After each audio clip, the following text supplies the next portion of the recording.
Halo teman-teman, kembali lagi dengan saya Leonardo Alvin Akri. Saya dari jurusan Ilmu Administrasi Bisnis Universitas Nusa Cendana Kupang. Dan pada video kali ini saya akan mereview buku sosiologi.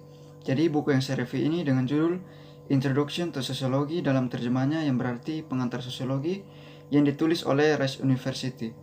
Buku ini diterbitkan oleh OpenStax College pada tahun 2013. OpenStax College adalah organisasi nirlaba yang berkomitmen untuk meningkatkan akses siswa ke materi pembelajaran yang berkualitas. Rice University sebagai universitas riset terkemuka dengan komitmen khusus untuk pendidikan sarjana. Rice University bercita-cita untuk penelitian terobosan, pengajaran yang tak tertandingi, dan kontribusi untuk kemajuan dunia kita. Ini berusaha untuk memenuhi misi ini dengan menumbuhkan komunitas pembelajaran dan penemuan yang beragam yang menghasilkan pimpinan di seluruh spektrum usaha manusia. Buku ini sendiri berjumlah 500 halaman yang terdiri dari 21 topik bahasan. Jika ingin membeli buku ini, kalian bisa mengunjungi web http openstackcollect.org.com. Dan bab 1 dari buku ini tentang sebuah pengantar sosiologi. Menurut kamu, sosiologi sebagai studi sistematis tentang masyarakat dan interaksi sosial. Kata sosiologi berasal dari kata Latin socius atau pendamping dan kata Yunani logos atau studi yang berarti studi tentang persahabatan. Dalam perkembangannya, ilmu sosiologi dimulai pada abad ke-18. Para filsuf pada zaman itu mengembangkan prinsip-prinsip umum yang dapat digunakan untuk menjelaskan kehidupan sosial. Pemikiran seperti John Locke, Voltaire, Immanuel Kant, dan Thomas Hobbes menanggapi apa yang mereka lihat sebagai penyakit sosial. Kemudian pada awal abad ke-19, dengan berbagai perubahan revolusi industri, meningkatkan mobilitas dan jenis pekerjaan baru, lalu muncullah pertanyaan, mengapa belajar sosiologi? Jadi, pada bagian ini dijelaskan bahwa sosiologi telah memainkan peran penting dalam banyak reformasi sosial yang penting seperti kesempatan yang sama bagi perempuan di tempat kerja, peningkatan perawatan untuk individu dengan cacat mental atau ketidakmampuan belajar, peningkatan aksesibilitas dan akomodasi bagi orang-orang dengan cacat fisik, dan hak penduduk asli. Mempelajari sosiologi bermanfaat bagi individu maupun bagi masyarakat karena dengan mempelajari sosiologi, orang-orang bisa belajar bagaimana berpikir kritis tentang isu-isu sosial dan masalah yang dihadapi masyarakat kita. Studi sosiologi memperkaya kehidupan siswa dan mempersiapkan mereka untuk berkarir di dunia yang semakin beragam. Mereka diuntungkan karena orang-orang dengan pelatihan sosiologis lebih siap untuk membuat keputusan berdasarkan informasi tentang isu-isu sosial dan mengambil tindakan yang efektif untuk menghadapinya. Bab 2 dari buku ini tentang social research dijelaskan bahwa tujuan penelitian sosiologis adalah untuk menyelidiki dan memberikan wawasan tentang bagaimana masyarakat manusia berfungsi. Dalam melakukan penelitian, sosiolog menggunakan bukti empiris, yaitu bukti yang dikuatkan oleh pengalaman dan atau pengamatan langsung yang dikombinasikan dengan metode ilmiah atau kerangka kerja interpretatif untuk menyampaikan penelitian sosiologis yang baik. Kemudian tidak hanya metode ilmiah saja yang biasanya digunakan, ada juga eksperimen, survei, studi lapangan, dan analisis data sekunder yang semuanya memiliki kelebihan dan kekurangannya masing-masing. Ketika melakukan penelitian, baik sosiolog maupun mahasiswa, mereka harus mengambil tanggung jawab etis untuk setiap studi yang mereka lakukan. Mereka harus menjamin keselamatan para pesertanya. Mereka harus memastikan bahwa peserta telah mendapat informasi lengkap sebelum menyetujui untuk menjadi bagian dari penelitian. Mereka harus mengumpulkan dan menganalisis data secara objektif, mengesampingkan preferensi, keyakinan, dan pendapat pribadi mereka, dan mereka harus melaporkan temuan secara akurat, bahkan jika itu bertentangan dengan keyakinan pribadi mereka. Kemudian bab 3 dari buku ini tentang budaya. Analisis sosiologis dapat diterapkan pada setiap ekspresi budaya, mulai dari acara olahraga, liburan, dari pendidikan hingga transportasi. Terkadang pengertian dari masyarakat dan budaya sering disamakan. Sebenarnya mereka memiliki arti yang berbeda. Masyarakat sendiri adalah sekelompok orang dengan berbagai komunitas dan budaya. Budaya umumnya menggambarkan perilaku dan kepercayaan bersama orang-orang ini dan mencakup elemen material dan non-material. Dalam hubungan antar budaya dan masyarakat yang merupakan suatu kunci untuk mengembangkan dan menyampaikan budaya adalah simbol dan bahasa. Budaya juga diatur oleh norma-norma dan banyak elemen seperti nilai-nilai dan kepercayaan masyarakat, dan juga diatur oleh norma-norma seperti hukum, adat istiadat, dan folkways. Dalam perkembangannya, budaya menolak nilai-nilai luar yang masuk dan menciptakan aturan dan norma budaya mereka sendiri melalui penemuan, sehingga budaya berkembang melalui ide-ide baru dan cara berpikir baru. Bab 4 tentang Society and Social Interaction. Pada bagian ini dijelaskan bahwa masyarakat diklasifikasikan menurut perkembangan dan penggunaan teknologinya. Mereka yang hidup dalam masyarakat praindustri dicirikan oleh teknologi yang terbatas dan produksi barang yang rendah. Setelah revolusi industri, masyarakat mendasarkan ekonomi mereka pada tenaga kerja mekanis, yang mengarahkan pada keuntungan yang lebih besar dan kecenderungan menuju mobilitas sosial yang lebih besar. Kemudian bab 5 tentang socialization. Pada bagian ini dijelaskan mengenai teori psikologi yang merupakan pengembangan diri yang telah diperluas oleh sosiolog yang secara eksplisit mempelajari peran masyarakat dan interaksi sosial dalam perkembangan diri. Sosialisasi menjadi penting karena membantu menegakkan masyarakat dan budaya yang juga merupakan bagian penting dari pengembangan individu. Agen interaksi kita seperti keluarga mengajari kita bagaimana mereka mengharapkan kita berperilaku. Sosialisasi sendiri adalah proses berinteraksi seumur hidup yang terus berulang saat kita memasuki fase kehidupan baru seperti dewasa atau usia lanjut. Bab 6 tentang Groups and Organization. Menurut Coley, kelompok dibagi menjadi dua kategori, yaitu kelompok primer dan kelompok sekunder.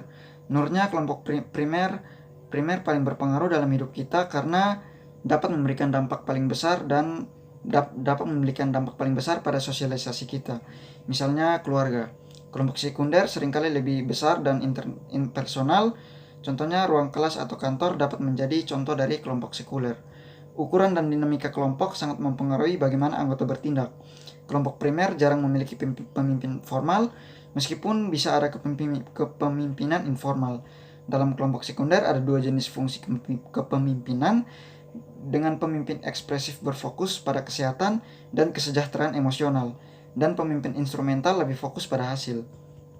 Kemudian bab 7 tentang Defiance, Crime, and Social Control. Pada bagian ini ada 3 topik bahasan. Yang pertama tentang Defiance and Control, dijelaskan bahwa penyimpangan merupakan suatu pelanggaran norma. Ini dapat terjadi tergantung pada definisi kontekstual, situasi, dan respons orang terhadap perilaku tersebut. Untuk mengatasi perilaku penyimpangan ini, masyarakat memberikan sanksi terhadap perilaku penyimpangan sehingga dapat memelihara sistem kontrol sosial. Kemudian tentang Theoretical Perspective on Defiance. Di bagian ini dijelaskan bahwa penyimpangan dan kejahatan merupakan kebutuhan sosial karena dapat memperkuat norma-norma dengan mengingatkan orang tentang konsekuensi dari pelanggaran yang mereka buat. Kemudian para ahli teori konflik berpendapat bahwa kejahatan berasal dari sistem ketidaksetaraan. Kejahatan dan penyimpangan dipelajari dari lingkungan dan dapat dicegah oleh orang-orang di sekitar kita. Dan terakhir tentang crime and the law. Kejahatan yang terjadi ditetapkan oleh kode hukum dan ditegakkan oleh sistem peradilan pidana. Ada 3 cabang sistem peradilan, yaitu polisi, pengadilan, dan lembaga pemasyarakatan. Kemudian bab 8 tentang media and teknologi. Pada bagian ini ada 4 topik bahasan. Yang pertama tentang teknologi today. Dijelaskan bahwa teknologi adalah penerapan ilmu pengetahuan untuk mengatasi masalah kehidupan sehari-hari. Namun, seiring dengan kemajuan teknologi, tidak semua orang dapat merasakannya. Kesenjangan yang diciptakan oleh akses yang tidak setara ini disebut dengan kesenjangan digital. Kemudian yang kedua tentang media and technology in society. Teknologi telah memungkinkan lebih banyak pengalaman sosial bersama, tetapi media baru sekarang menciptakan jumlah waktu tayang yang tampil tak ada habisnya untuk setiap suara yang ingin didengar, misalnya media periklanan. Kemudian yang terakhir tentang theoretical perspective on media and technology. Dijelaskan di sini ada 3 perspektif. Yang pertama, teori fungsionalisme, melihat kontribusi yang diberikan teknologi dan media terhadap stabilitas masyarakat, mulai dari memfasilitasi waktu luang hingga meningkatkan produktivitas. Para ahli teori konflik melihat bagaimana media biasanya memberikan suara kepada yang paling kuat dan bagaimana media baru dapat menawarkan alat untuk membantu mereka yang kehilangan haknya. Kemudian bab 9 tentang social stratification in the United States. Di bagian ini ada 4 topik bahasan. Yang pertama tentang social stratification. Di bagian ini dijelaskan bahwa orang-orang jatuh ke dalam kelas berdasarkan faktor-faktor seperti kekayaan, pendapat, pendidikan, dan pekerjaan. Yang kedua tentang social stratification and mobility in the United States. Dijelaskan bahwa ada 3 kelas utama di Amerika Serikat, yaitu kelas atas, menengah, dan bawah. Kemudian yang ketiga tentang global stratification and inequality stratification. Global membandingkan kekayaan, stabilitas ekonomi, status, dan kekuatan negara secara keseluruhan. Kemudian yang keempat tentang theoretical perspective on social stratification. Di sini dijelaskan fungsionalisme menyatakan bahwa sistem ada di masyarakat untuk alasan yang baik. Para ahli teori konflik mengamati bahwa stratifikasi mendorong ketidaksetaraan seperti antara pemilik bisnis kaya dan pekerja miskin. Interaksionis simbolik memeriksa stratifikasi dari perspektif tingkat mikro. Kemudian bab 10 tentang global inequality. Ada 3 topik bacaan dari bab ini. Yang pertama tentang global stratification and classification yang menjelaskan tentang kesetaraan dan ketidaksetaraan. Yang kedua tentang global wealthy and poverty. Di bagian ini dijelaskan tentang kemiskinan relatif, kemiskinan absolut, dan kemiskinan subjektif. Kemudian yang terakhir tentang theoretical perspective on global stratification. Pada bagian ini teori yang paling umum digunakan sosiolog ketika melihat masalah ketidaksetaraan global adalah teori modernisasi dan teori ketergantungan. Bab 11 tentang race and ethnicity. Ada 5 topik bahasan dari bab ini. Yang pertama tentang racial, ethnic, and minority groups yang menjelaskan bahwa ras pada dasarnya adalah kontribusi sosial. Kelompok minoritas ditentukan oleh kurangnya kekuasaan mereka. Etnisitas adalah istilah yang menggambarkan budaya bersama dan asal-usul kebangsaan. Yang kedua tentang stereotipe, prejudice, and discrimination. Stereotipe adalah ide yang terlalu disadarkan tentang sekelompok orang. Prasangka mengacu pada pikiran dan perasaan, sedangkan diskriminasi mengacu pada tindakan. Yang ketiga tentang theories of race and ethnicity yang mengacu pada pandangan fungsionalis tentang konflik para ahli dan interaksionis. Yang keempat tentang intergroup relationships. Dalam pluralisme, kelompok mempertahankan identitas mereka sendiri. Dalam asimilasi, kelompok menyesuaikan diri dengan identitas kelompok dominan. Dalam amalgamasi, kelompok bergabung membentuk identitas kelompok baru.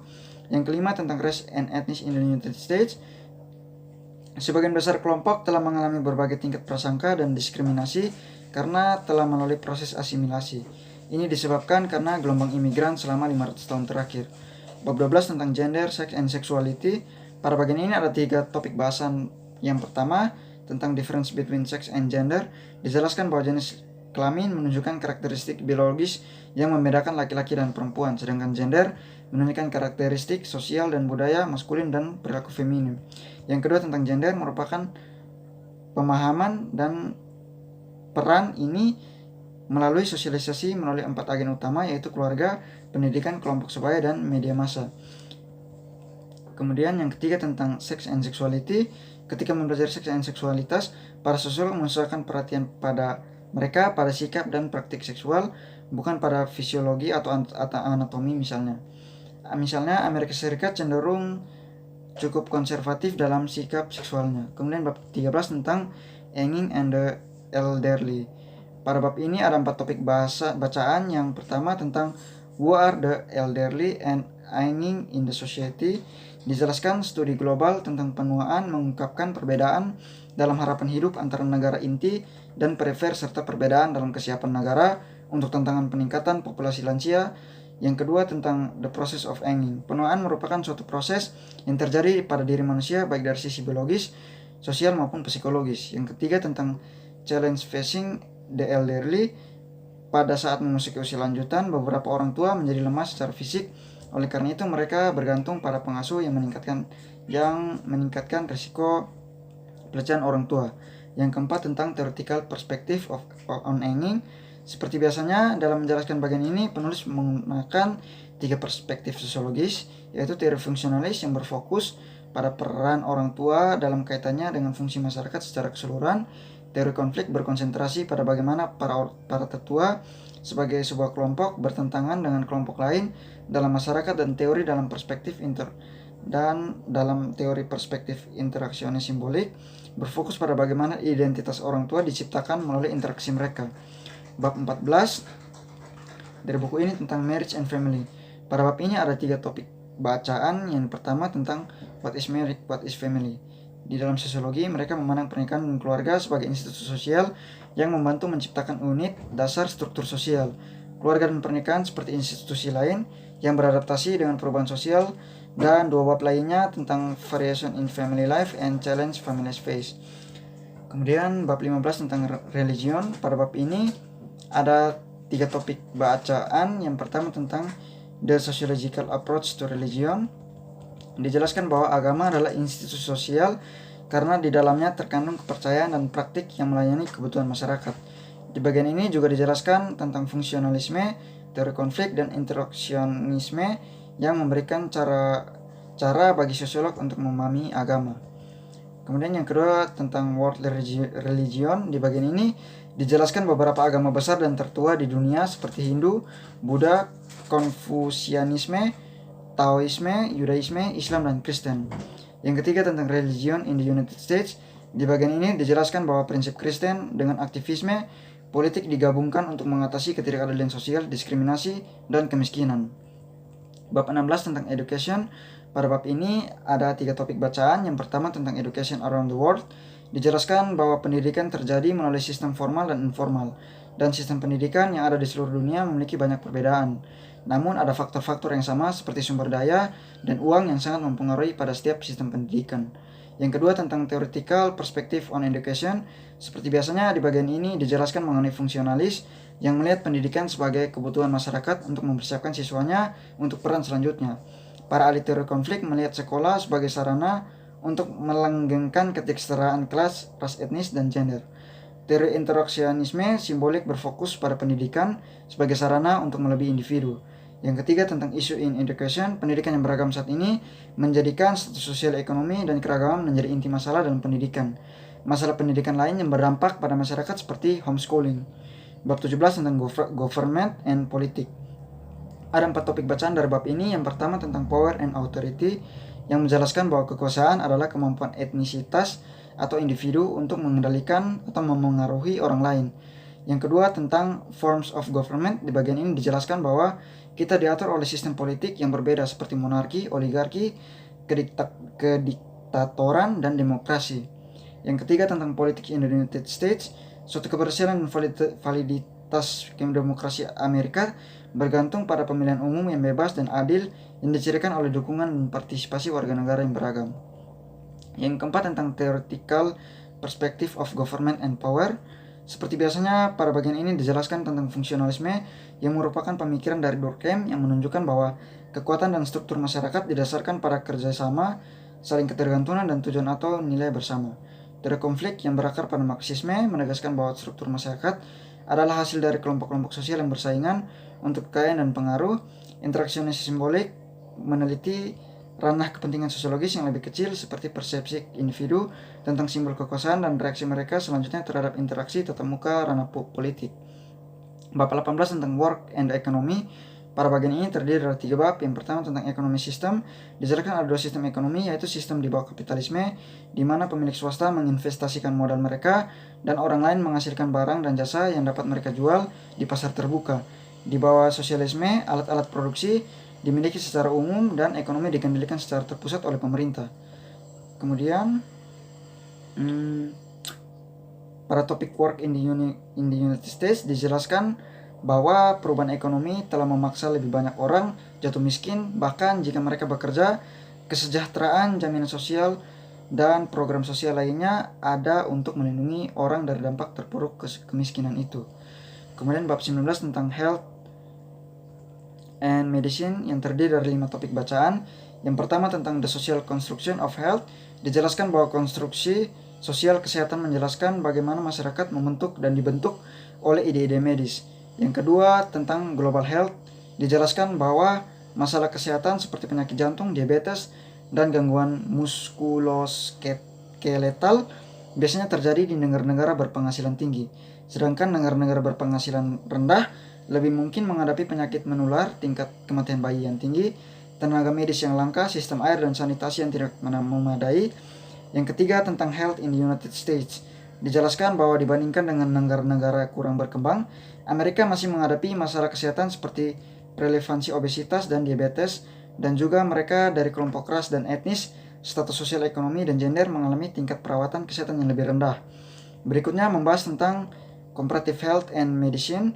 Di negara-negara inti, perbedaan tersebut mencakupi perawatan kesehatan yang didanai publik dan perawatan kesehatan yang didanai swasta.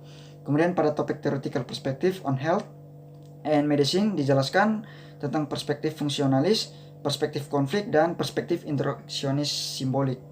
Kemudian bab 20 tentang population, urbanization, and the environment yang terdiri dari 3 topik bahasan. Yang pertama tentang demografi and population. Faktor-faktor yang mempengaruhi populasi meliputi angka kelahiran, angka kematian, dan migrasi, termasuk imigrasi dan emigrasi. Yang kedua tentang urbanization. Pada bagian ini dijelaskan bahwa urbanisasi yang paling sering terjadi adalah perpindahan penduduk dari desa ke kota untuk mendapatkan peluang kerja. Pada bagian the environment and society menjelaskan tentang aktivitas masyarakat yang menyebabkan pencemaran tanah, air, dan udara yang dapat membahayakan kesehatan seluruh rantai makanan. Kemudian bab ke-21, bab terakhir dari buku ini tentang social movements and social change, yang terdiri dari 3 topik bahasan. Yang pertama tentang collective behavior. Di bagian ini dijelaskan bahwa perilaku kolektif adalah aktivitas yang tidak dilembagakan di mana beberapa orang secara sukarela dapat terlibat. Bentuk kolektif misalnya kerumunan massa, publik, dan gerakan sosial. Yang kedua tentang social movements, dijelaskan bahwa gerakan sosial merupakan suatu kelompok yang memiliki tujuan untuk mendorong sebuah perubahan sosial. Dan topik berikutnya yang menjelaskan tentang social change. Pada bagian ini dijelaskan ada 4 penyebab umum sebuah perubahan sosial, yaitu teknologi, institusi sosial, populasi, dan lingkungan. Ini dapat mempengaruhi bagaimana masyarakat berubah dan semua ini saling berkaitan. Misalnya perubahan di satu area dapat menyebabkan perubahan di seluruh area. Dan penutup dari buku ini, buku yang ditulis sangat bagus. Dalam penulisannya mereka mencantumkan pendapat-pendapat dari para tokoh sosiolog, dan juga untuk melengkapi argumen yang ditulis mereka juga mengungkapkan kalimat dari buku lain sebagai pelengkap. Pada bagian akhir dari setiap bab mereka menulis key terms yang merupakan penjelasan dari istilah yang mereka tulis. Section summary merupakan ringkasan pendek dari tulisan yang telah mereka jelaskan. Section quiz merupakan pertanyaan dari setiap bagian yang telah dijelaskan untuk membantu pembaca lebih mendalami bacaan yang telah dibaca. Short answer merupakan jawaban singkat dari pertanyaan yang mereka tulis yang berkaitan dengan isi bacaan. Further research merupakan penelitian lebih lanjut atau penjelasan lebih lanjut dari bacaan yang mereka tulis. Dan kemudian reference merupakan buku, website, dan jurnal yang mereka gunakan sebagai bahan referensi dalam menulis buku ini.